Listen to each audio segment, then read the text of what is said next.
ಒಳ್ಳೆಯ ದಿನಗಳಿಗಾಗಿ ಕಾಯುತ್ತಾ ಕೂರಬೇಡ. ಒಳ್ಳೆಯ ಕೆಲಸಗಳನ್ನು ಮಾಡುತ್ತಾ ಹೋಗು ಸಾಕು. ಸಮಯ ಕಳೆದಂತೆ ಎಲ್ಲರ ಮುಖವಾಡ ಬದಲಾಗುತ್ತದೆ. ತಾಳ್ಮೆಯಿಂದ ಇರು. ದೇವರು ನಿಮ್ಮ ಪ್ರಾರ್ಥನೆಗಳನ್ನು ಮರೆಯುವುದಿಲ್ಲ. ಸಮಯ ಬಂದಾಗ ಉತ್ತರಿಸುತ್ತಾನೆ. ಆದರೆ ಅಲ್ಲಿಯವರೆಗೆ ತಾಳ್ಮೆ ಎನ್ನುವುದು ನಿಮ್ಮಲ್ಲಿರಲಿ. ನನ್ನಲ್ಲಿ ಸದಾ ನಂಬಿಕೆ ಇಡು. ನನ್ನನ್ನು ನಂಬಿದವರು ಇದುವರೆಗೂ ಯಾರೂ ಕೂಡ ಸೋತಿಲ್ಲ ಎಂದು ಹೇಳುತ್ತಾನೆ ಶ್ರೀಕೃಷ್ಣ ಪರಮಾತ್ಮ. ಹಾಗಾಗಿ ಶ್ರೀಕೃಷ್ಣ ಪರಮಾತ್ಮನನ್ನು ನಂಬು. ಅವನು ನಿನ್ನ ಎಲ್ಲ ನೋವು, ನಿನ್ನ ಎಲ್ಲ ಸಂಕಟಗಳಿಗೂ ಕೂಡ ಪರಿಹಾರವನ್ನು ಕೊಟ್ಟೇ ಕೊಡುತ್ತಾನೆ. ಕೆಟ್ಟ ದಿನಗಳು ಯಾವತ್ತಿಗೂ ಕೂಡ ಶಾಶ್ವತವಲ್ಲ. ಕೆಟ್ಟ ದಿನಗಳಲ್ಲಿ ಧೈರ್ಯವನ್ನು ಕಳೆದುಕೊಳ್ಳಬೇಡ. ಕೆಟ್ಟ ಸಮಯದಲ್ಲಿ ತಾಳ್ಮೆಯನ್ನು ಕಳೆದುಕೊಳ್ಳಬೇಡ.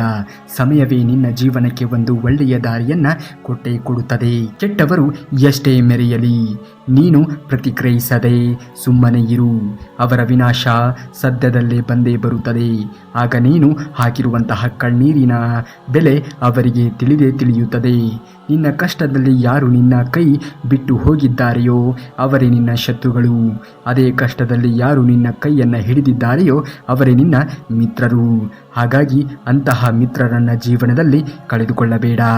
ನೀವು ನಾಳೆ ಎಲ್ಲಿರುವಿರೋ ನಿಮಗೆ ಗೊತ್ತಿಲ್ಲ. ಆದರೆ ನಿಮ್ಮನ್ನು ಎಲ್ಲಿ ತಲುಪಿಸಬೇಕು ಎನ್ನುವುದು ಆ ದೇವರಿಗೆ, ಆ ಶ್ರೀಕೃಷ್ಣ ಪರಮಾತ್ಮನಿಗೆ ಖಂಡಿತವಾಗಿಯೂ ತಿಳಿದಿದೆ. ಆದ್ದರಿಂದ ದೇವರನ್ನು ನಂಬಿ, ಮನುಷ್ಯರನ್ನು ಖಂಡಿತವಾಗಿಯೂ ಕೂಡ ನಂಬಲು ಹೋಗಬಾರದು. ಯಾರನ್ನೂ ಸುಲಭವಾಗಿ ನಂಬಬೇಡಿ. ಏಕೆಂದರೆ ನಿನ್ನಿಂದಲೇ ಎಲ್ಲವನ್ನ ತಿಳಿದುಕೊಂಡು ನಿನಗೆ ಮೋಸ ಮಾಡುವಂತಹ ಜನರೇ ಪ್ರಸ್ತುತವಾಗಿರುವಂತಹ ಈ ಸಮಾಜದಲ್ಲಿ ವಾಸವಾಗಿದ್ದಾರೆ. ನಿಮ್ಮನ್ನು ಬೇಕಂತಲೇ ಕೆಣಕುವಂತಹ ಕೆಟ್ಟ ವ್ಯಕ್ತಿಗಳಿಗೆ ನಿಮ್ಮ ಉತ್ತರ ಎನ್ನುವುದು ಕೋಪವಾಗಿ ಇರಬೇಕೇ ಹೊರತು ಶಾಪವಾಗಿ ಇರಬೇಕೇ ಹೊರತು ನಗು ನಗುತ್ತಾ ಮಾತನಾಡಿಸುವಂತೆ ಇರಬಾರದು. ಭಗವಂತನಿಗೆ ಸಲ್ಲಿಸಿದಂತಹ ಪೂಜೆ ಸೇವೆ ಯಾವತ್ತಿಗೂ ಕೂಡ ವ್ಯರ್ಥವಾಗುವುದಿಲ್ಲ. ಅದು ಒಂದಲ್ಲ ಒಂದು ರೂಪದಲ್ಲಿ ಒಂದಲ್ಲ ಒಂದು ದಿನ ನಿಮ್ಮನ್ನ ಕಾದೇ ಕಾಯುತ್ತದೆ. ಹಾಗಾಗಿ ಭಗವಂತನನ್ನ ಆರಾಧನೆಯನ್ನ ಮಾಡಿ. ಎಲ್ಲದಕ್ಕೂ ಒಂದು ಕಾಲ ಎನ್ನುವುದು ಕೂಡಿ ಬರಲೇಬೇಕು. ಅಲ್ಲಿಯವರೆಗೆ ತಾಳ್ಮೆಯಿಂದ ಇರು. ಆಗ ನಿನಗಾದ ಅನ್ಯಾಯಕ್ಕೆಲ್ಲ ಕೂಡ ಉತ್ತರ ಎನ್ನುವುದು ಸಿಕ್ಕೇ ಸಿಗುತ್ತದೆ. ಏಕೆಂದರೆ ಕಾಲಚಕ್ರ ಎನ್ನುವುದು ಎಲ್ಲರಿಗೂ ಒಂದೇ ನೋಡಿ. ನಿನ್ನ ಎದುರಿಗೆ ನಿಂತು ಮಾತನಾಡುವಂತಹ ಧೈರ್ಯ ಇಲ್ಲದೆ ಇರುವಂಥವರೇ ನಿನ್ನ ಬೆನ್ನ ಹಿಂದೆ ಮಾತನಾಡುವುದು. ಅದಕ್ಕೆಲ್ಲ ಹೆದರಬೇಡ. ನೀನು ತಲೆಯನ್ನು ಕೂಡ ಕೆಡಿಸಿಕೊಳ್ಳಬೇಡ. ನೀನು ಮಾಡಬೇಕಾಗಿರುವಂತಹ ಕೆಲಸ ಕಾರ್ಯಗಳತ್ತ ಗಮನವನ್ನು ಹರಿಸು.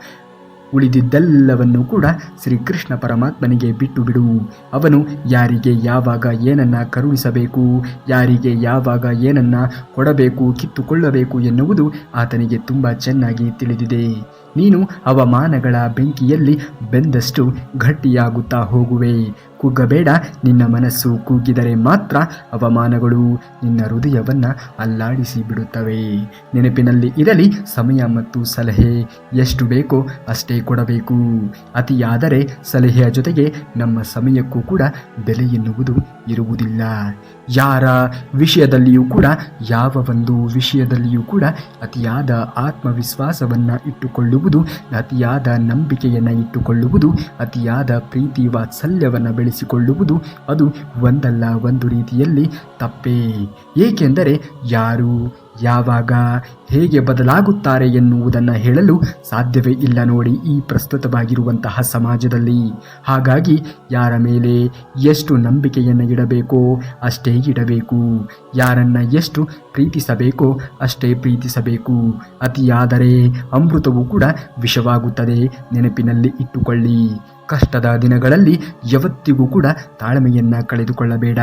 ಎಲ್ಲರೂ ಒಂದು ಕಾರಣಕ್ಕಾಗಿ ಸಂಭವಿಸುತ್ತದೆ. ಜೊತೆಗೆ ಪರಿಹಾರವೂ ಕೂಡ ಸಿಕ್ಕೇ ಸಿಗುತ್ತದೆ. ಆತಂಕ ಪಡುವಂತಹ ಅಗತ್ಯ ಇಲ್ಲ. ದೇವರು ಸೃಷ್ಟಿ ಮಾಡಿರುತ್ತಾನೆ ಸಮಸ್ಯೆಗಳಿಗೆ ಒಂದು ಪರಿಹಾರ. ಆ ಪರಿಹಾರವನ್ನು ಕಂಡುಕೋ. ಎಲ್ಲಿ ನಮಗೆ ಗೌರವ ಎನ್ನುವುದು ಕಡಿಮೆಯಾಗುತ್ತಾ ಹೋಗುತ್ತದೆಯೋ ಅಲ್ಲಿಂದ ನಾವೇ ದೂರ ಸರಿದು ಬಿಡಬೇಕು. ಅದು ಒಬ್ಬರ ಮನೆಯಲ್ಲಿ ಆದರೂ ಸರಿ, ಒಬ್ಬರ ಮನಸ್ಸಿನಲ್ಲಿ ಆದರೂ ಕೂಡ ಸರಿ. ದೇವರನ್ನು ನಂಬಿ ಜೀವನವನ್ನು ಮಾಡಿ, ಮನುಷ್ಯರನ್ನು ನಂಬಿ ಅಲ್ಲವೇ ಅಲ್ಲ. ಏಕೆಂದರೆ ಮನುಷ್ಯನಿಗೆ ನಿಯತ್ತು ಎನ್ನುವುದೇ ಇಲ್ಲ. ಎಲ್ಲರೂ ಒಂದಲ್ಲ ಒಂದು ರೀತಿಯಲ್ಲಿ ಸ್ವಾರ್ಥಿಗಳೇ. ಆದರೆ ದೇವರನ್ನು ನಂಬಿದರೆ ಕಷ್ಟ ಕಾಲದಲ್ಲಿ ನಿಮ್ಮನ್ನು ಯಾವತ್ತಿಗೂ ಕೂಡ ದೇವರು ಕೈ ಬಿಡುವುದಿಲ್ಲ. ಹಾಗಾಗಿ ದೇವರ ಆರಾಧನೆಯನ್ನು ಮಾಡಿ. ಇಲ್ಲಿ ನಾವು ಯಾರಿಗೆ ಒಳ್ಳೆಯದನ್ನು ಬಯಸುತ್ತೇವೆಯೋ ಅವರೇ ನಮ್ಮನ್ನು ಕೆಟ್ಟವರನ್ನಾಗಿ ನೋಡುತ್ತಾರೆ. ವಿಪರ್ಯಾಸವಾದರೂ ಕೂಡ ಇದು ಕಹಿಯಾದ ಸತ್ಯವೇ.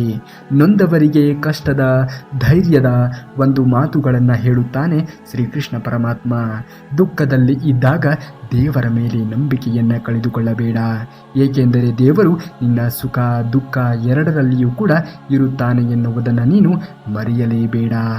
ನಿನಗೆ ಜೀವನದಲ್ಲಿ ಎಲ್ಲ ಬಾಗಿಲುಗಳು ಮುಚ್ಚಿ ಹೋಗಿವೆ, ಭಯ ಆವರಿಸಿಕೊಂಡಿದೆ ನನಗೆ ಎಂದು ಅನಿಸಿದಾಗ ನನ್ನ ಜೊತೆ ಶ್ರೀಕೃಷ್ಣ ಪರಮಾತ್ಮನು ಇದ್ದಾನೆ ಎಂದು ಅಂದುಕೊಳ್ಳಿ.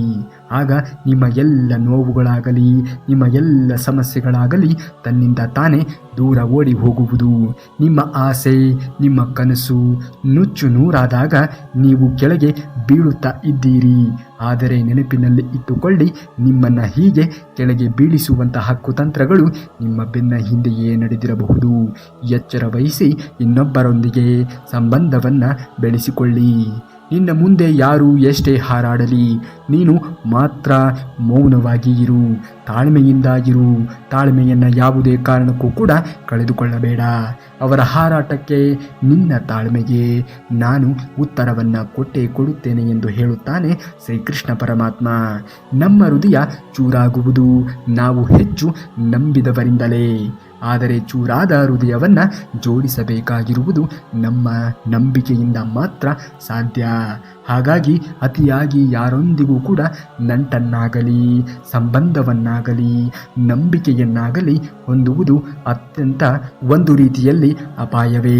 ಕರ್ಮ ಎನ್ನುವುದು ಹೇಳುತ್ತದೆ ಅತಿಯಾದ ನಂಬಿಕೆ ಒಳ್ಳೆಯದಲ್ಲ ಎಂದು.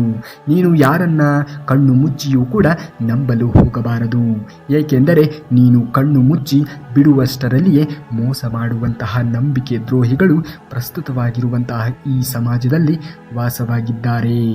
ಧರ್ಮವನ್ನು ರಕ್ಷಣೆಯನ್ನು ಮಾಡುವುದು ಸ್ವಲ್ಪ ಕಷ್ಟವೇ, ಆದರೆ ಖಂಡಿತವಾಗಿಯೂ ಕೂಡ ಅದು ಅಸಾಧ್ಯವಲ್ಲ. ನಿನ್ನ ಕೆಲಸವನ್ನು ನೀನು ಮಾಡು, ಕೊನೆಯಲ್ಲಿ ನಿನ್ನ ಜೊತೆಯಲ್ಲಿ ನಾನಿರುತ್ತೇನೆ ಎಂದು ಹೇಳುತ್ತಾನೆ ಶ್ರೀಕೃಷ್ಣ ಪರಮಾತ್ಮ. ಕೆಲವೊಂದು ಪರಿಸ್ಥಿತಿಗಳಲ್ಲಿ ಮೌನವಾಗಿ ಇರುವುದರಿಂದಲೇ ಸಮಸ್ಯೆಗಳು ತಾವಾಗಿಯೇ ಪರಿಹಾರವಾಗುತ್ತವೆ. ಹಾಗಾಗಿ ಜೀವನದಲ್ಲಿ ತಾಳ್ಮೆಯಿಂದಾಗಿರಿ, ಭಗವಂತನಿಂದ ಭಗವಂತನನ್ನು ಬೇಡಿಕೊಳ್ಳಿ. ಒಂದು ವೇಳೆ ನೀವು ಭಗವಂತನನ್ನು ಬೇಡಿಕೊಂಡರೆ ಮತ್ತೆ ಏನನ್ನೂ ಕೂಡ ಬೇಡಿಕೊಳ್ಳುವಂತಹ ಅವಶ್ಯಕತೆಯೇ ಇರುವುದಿಲ್ಲ, ಏಕೆಂದರೆ ಭಗವಂತ ಒಬ್ಬ ನಿನ್ನವನಾದರೆ ಸರ್ವಸ್ವವೂ ಕೂಡ ನಿನ್ನದೇ. ಕಾಲ ಒಂದೇ ರೀತಿ ಇರುವುದಿಲ್ಲ.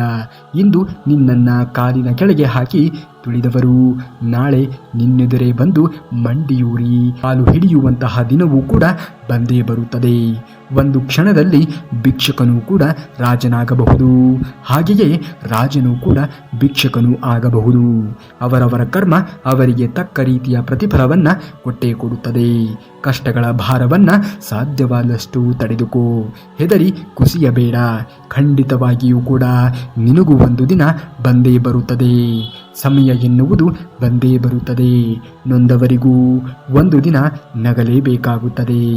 ಹಾಗಾಗಿ ನೀನು ಸಮಯದ ಮೇಲೆ ಆಧಾರಿತವಾಗಿ ಜೀವನವನ್ನು ನಡೆಸು. ದಾರಿ ಕಾಣುತ್ತಿಲ್ಲವೆಂದು ದೇವರನ್ನು ದೂಷಿಸಲು ಹೋಗಬೇಡ. ಸ್ವಲ್ಪ ತಾಳ್ಮೆಯಿಂದ ಇರು. ದೇವರು ನಿನಗಾಗಿ ಹೊಸದೊಂದು ದಾರಿಯನ್ನೇ ಸೃಷ್ಟಿ ಮಾಡಿರಬಹುದು. ಆ ದಾರಿ ಯಾವುದು ಎನ್ನುವುದನ್ನು ನೀನು ಕಂಡುಕೋ. ಆ ದಾರಿಯಲ್ಲಿ ಹೋದರೆ ಮಾತ್ರ ನೀನು ಜೀವನದಲ್ಲಿ ಯಶಸ್ಸನ್ನು ಕಾಣಲು ಸಾಧ್ಯವಾಗುವುದು.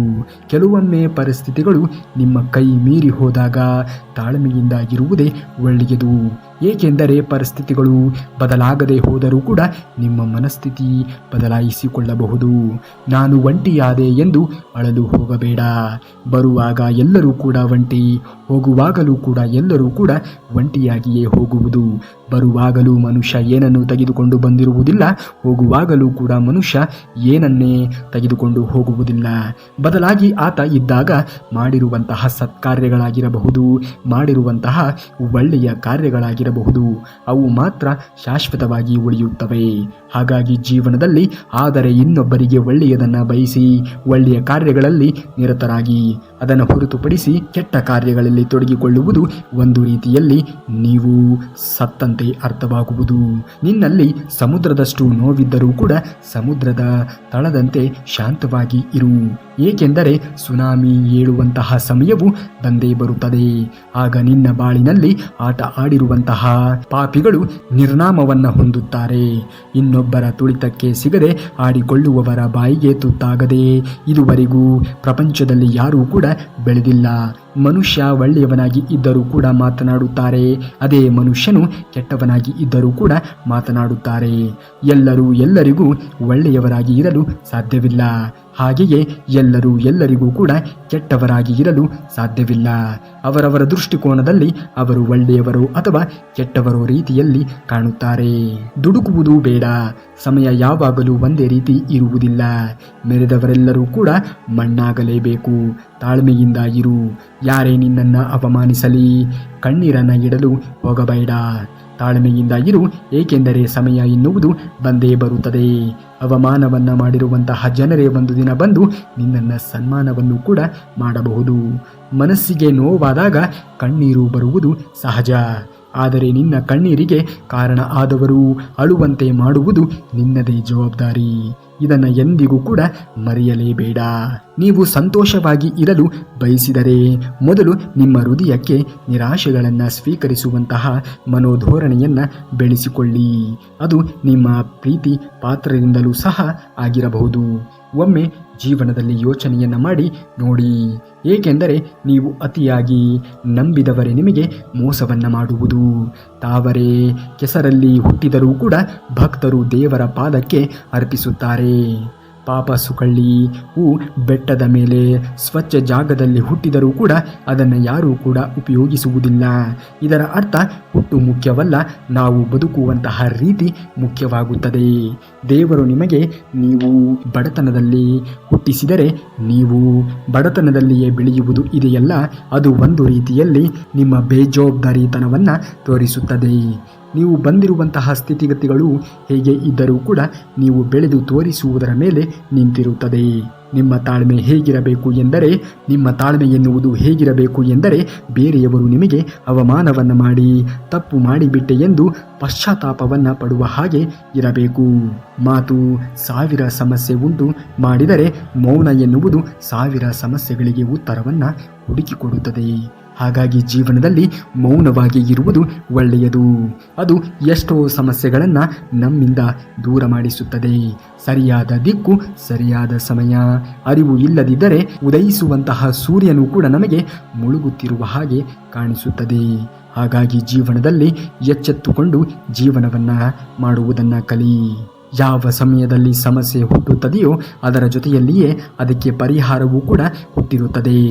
ಒಮ್ಮೆ ನಾವು ತಾಳ್ಮೆಯನ್ನು ತೆಗೆದುಕೊಂಡು ಯೋಚಿಸಿ ನೋಡಬೇಕು.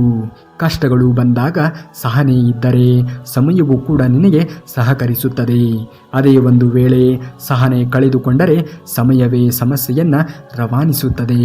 ನಾಟಕದ ಪ್ರಪಂಚ ಇದು. ನೀನು ಎಷ್ಟು ಎಚ್ಚರಿಕೆಯಿಂದ ಇರುತ್ತೀಯೋ ಅಷ್ಟು ನಿನಗೆ ಒಳ್ಳೆಯದು. ದೇವರು ಬೇಕಂತಲೇ ಕೆಲವು ಸಂಬಂಧಗಳನ್ನು ನಮ್ಮಿಂದ ದೂರ ಮಾಡಿಬಿಡುತ್ತಾನೆ. ಕಾರಣ ಇಷ್ಟೇ, ನಮಗೆ ತಿಳಿಯದೇ ಇರುವಂತಹ ಸತ್ಯ ಆ ದೇವರಿಗೆ ತಿಳಿದಿರುತ್ತದೆ. ನಗುವಿಗಿಂತ ಕಣ್ಣೀರೇ ಸತ್ಯಕ್ಕೆ ಸನಿಹವಾದದ್ದು. ನಾವು ಯಾರನ್ನು ನೋಡಿ ಬೇಕಾದರೂ ಕೂಡ ನಗಬಹುದು, ಆದರೆ ಕಣ್ಣೀರು ಹಾಗಲ್ಲ. ನಮ್ಮನ್ನ ಹೃದಯ ತಟ್ಟಿದವರಿಗೆ ಮಾತ್ರ ಅದು ಸ್ಪಂದಿಸುತ್ತದೆ. ನಿನ್ನನ್ನು ಮರೆತು ಬದುಕುತ್ತಿರುವವರ ಮುಂದೆ ನೀನು ಮೆರೆಯುತ್ತಾ ಬದುಕಿದರೆ ಮಾತ್ರ ನಿನ್ನ ಜೀವನಕ್ಕೆ ಒಂದು ಸಾರ್ಥಕತೆ ಎನ್ನುವುದು ದೊರೆಯುವುದು. ಮೋಸ ಹೋದೆ ಎಂದು ಅಳಲು ಹೋಗಬೇಡ. ನಂಬಿಕೆ ದ್ರೋಹಿಗಳ ಸತ್ಯ ಬಯಲಾಯಿತು ಎಂದು ಖುಷಿಯನ್ನ ಪಡು. ಮೋಸದ ಸತ್ಯ ತಿಳಿಸಿದ ಭಗವಂತ ನಿನಗೆ ಖಂಡಿತವಾಗಿಯೂ ಕೂಡ ಕಷ್ಟಗಳನ್ನು ಕಳೆದು ತುಂಬ ಒಳ್ಳೆಯ ಸಮಯ ದಿನಗಳು ಬಂದೇ ಬರುತ್ತವೆ, ಕಾದು ನೋಡು. ಅರ್ಜುನನು ಹೇಳುತ್ತಾನೆ, ಎಲ್ಲವೂ ಹಣೆ ಬರಹದಲ್ಲಿಯೇ ಬರೆದಿದ್ದಾರೆ ಅಂದ ಮೇಲೆ ಪ್ರಯತ್ನವನ್ನು ಪಟ್ಟು ಫಲವೇನು ಎಂದು. ಆಗ ಭಗವಾನ್ ಶ್ರೀಕೃಷ್ಣ ಪರಮಾತ್ಮನು ಈ ರೀತಿಯಾಗಿ ಉತ್ತರವನ್ನು ಕೊಡುತ್ತಾನೆ, ಗೊತ್ತು, ಪ್ರಯತ್ನ ಪಟ್ಟರೆ ಸಿಗುತ್ತದೆ ಎಂದು ಹಣೆ ಬರಹದಲ್ಲಿಯೇ ಬರೆದಿದ್ದರೆ ಪ್ರಯತ್ನ ಎನ್ನುವುದು ಸರ್ವಸಿದ್ಧಿ ಸಾಧನಂ. ಹಾಗಾಗಿ ನಿರಂತರವಾಗಿರುವಂತಹ ಪ್ರಯತ್ನವನ್ನು ಜೀವನದಲ್ಲಿ ಪಡಬೇಕು. ಅದು ಯಾವ ಕೆಲಸವಾದರೂ ಸರಿ, ಸಣ್ಣ ಕೆಲಸ ದೊಡ್ಡ ಕೆಲಸ ಎನ್ನುವಂತಹ ಭೇದ ಭಾವ ಇಲ್ಲ. ಯಾವುದೇ ಕೆಲಸದಲ್ಲಾದರೂ ಕೂಡ ಸರಿ, ನಿರಂತರವಾಗಿರುವಂತಹ ಪ್ರಯತ್ನವನ್ನು ಪಟ್ಟಾಗ ಅದೇ ಕೆಲಸದಲ್ಲಿ ನೀನು ಜಯಶಾಲಿಯಾಗುತ್ತೀಯ. ನಂಬಿಕೆಯೇ ಜೀವನ, ನಂಬಿಕೆಯೇ ಜೀವನದ ಸ್ನೇಹ. ನಂಬಿಕೆಯಿದ್ದರೆ ಬಾಳಲ್ಲಿ ನಂದಾದೀಪವೂ ಕೂಡ, ನಂಬಿಕೆ ಎನ್ನುವುದು ಇರದಿದ್ದರೆ ಮಾಡಿದ್ದೆಲ್ಲವೂ ಕೂಡ ಕಾಡುವುದು ತಪ್ಪಿನ ಭಾವವು. ಹಾಗಾಗಿ ಜೀವನದಲ್ಲಿ ನಂಬಿಕೆಯನ್ನು ಬೆಳೆಸಿಕೊಳ್ಳಿ. ಹಾಗೂ ನೀವು ಇನ್ನೊಬ್ಬರ ಮೇಲೆ ನಂಬಿಕೆಯನ್ನು ಇಟ್ಟುಕೊಂಡರೆ ನಿಮ್ಮ ಮೇಲೆ ಇನ್ನೊಬ್ಬರು ಇಟ್ಟುಕೊಂಡಿರುವಂತಹ ನಂಬಿಕೆಯನ್ನು ಉಳಿಸಿಕೊಳ್ಳಿ. ಗೆದ್ದವನು ಕತ್ತೆಯ ಬಗ್ಗೆ ಕಥೆಯನ್ನು ಹೇಳಿದರೂ ಕೂಡ ಅದು ಶ್ರೇಷ್ಠವಾಗಿ ಇರುತ್ತದೆ. ಸೋತವನು ಭಗವದ್ಗೀತೆಯ ಬಗ್ಗೆ ಹೇಳಿದರೂ ಕೂಡ ಅದು ಕೆಟ್ಟದ್ದಾಗಿಯೇ ಕಾಣಿಸುತ್ತದೆ. ಇದು ಒಂದು ರೀತಿಯಲ್ಲಿ ವಿಚಿತ್ರವೇ ಅಲ್ಲವೇ? ಪದೇ ಪದೇ ಒಂದು ಮನಸ್ಸಿನ ಮೇಲೆ ನಿರಂತರವಾಗಿರುವಂತಹ ಪೆಟ್ಟು ಬಿದ್ದರೆ ಆ ಮನಸ್ಸು ಕಲ್ಲಾಗಿ ಮೌನವಾಗಿ ಬಿಡುತ್ತದೆ. ಮತ್ತೆ ಯಾವತ್ತಿಗೂ ಆ ಮನಸ್ಸು ಮೊದಲಿನ ಹಾಗೆ ಇರುವುದಿಲ್ಲ. ಒಂದು ಮರೆಯುವ ಪ್ರಯತ್ನವನ್ನು ಮಾಡುತ್ತದೆ, ಇಲ್ಲವೇ ಮರೆಯುವುದಕ್ಕೂ ಆಗದೆ ಕೊನೆಗೆ ಒಂದು ದಿನ ಶಾಶ್ವತವಾಗಿ ಮೌನವಾಗಿ ಹೋಗುತ್ತದೆ. 4 ಜನಕ್ಕೆ ಸಹಾಯವನ್ನು ಮಾಡುವಂತಹ ಗುಣ ನಿನ್ನಲ್ಲಿ ಇದ್ದರೆ ನೀನು ಯಾವ ಒಂದು ದೇವಾಲಯಕ್ಕೂ ಕೂಡ ಹೋಗಬೇಕಾಗಿರುವಂತಹ ಅವಶ್ಯಕತೆಯೇ ಇಲ್ಲ. ಏಕೆಂದರೆ ನೀನು ನಂಬಿರುವಂತಹ ದೇವರೇ ನಿನ್ನನ್ನು ಹುಡುಕುತ್ತಾ ನಿನ್ನ ಮನೆಗೆ ಬಂದೇ ಬರುತ್ತಾನೆ. ಕೆಲವೊಮ್ಮೆ ನಮ್ಮ ನಗುವನ್ನೇ ಕಿತ್ತುಕೊಂಡವರು ಬಂದು ನೀನು ಖುಷಿಯಾಗಿರು ಎನ್ನುತ್ತಾರೆ. ಮರವನ್ನೇ ಕಡಿದು ಬುಡಕ್ಕೆ ನೀರನ್ನು ಹಾಕಿದರೆ ಏನು ಪ್ರಯೋಜನವಾದೀತು? ಜಾಸ್ತಿ ಪ್ರಸ್ತುತವಾಗಿರುವಂತಹ ಸಮಾಜದಲ್ಲಿ ಒಳ್ಳೆಯವರಾಗಿ ಬದುಕಲು ಸಾಧ್ಯವಿಲ್ಲ. ಏಕೆಂದರೆ ಈ ಸುಳ್ಳಿನ ಸಮಾಜದಲ್ಲಿ ಒಳ್ಳೆಯತನಕ್ಕೆ ಸ್ವಲ್ಪವೂ ಕೂಡ ಬೆಲೆ ಎನ್ನುವುದು ಸಿಗುವುದಿಲ್ಲ. ಎಷ್ಟು ಬೇಕೋ ಅಷ್ಟೇ ಇದ್ದರೆ ಒಳ್ಳೆಯದು. ನಿಮ್ಮೆಲ್ಲರಿಗೂ ಕೂಡ ಕೃಷ್ಣನ ವಚನಾಮೃತಗಳು ಇಷ್ಟವಾದರೆ ತಪ್ಪದೆ ಈ ಒಂದು ವಿಡಿಯೋಗೆ ಒಂದು ಲೈಕನ್ನು ಮಾಡಿ. ಹಾಗೂ ಪ್ರತಿದಿನವೂ ಕೂಡ ಕೃಷ್ಣನ ವಚನಾಮೃತವನ್ನು ಕೇಳಲು ತಪ್ಪದೆ ನಮ್ಮ ಚಾನಲ್ನ ಸಬ್ಸ್ಕ್ರೈಬ್ ಮಾಡಿಕೊಳ್ಳಿ. ಮುಂದಿನ ವಿಡಿಯೋದಲ್ಲಿ ಸಿಗುವವರೆಗೂ ಧನ್ಯವಾದ. ಕರುನಾಡಿಗೆ.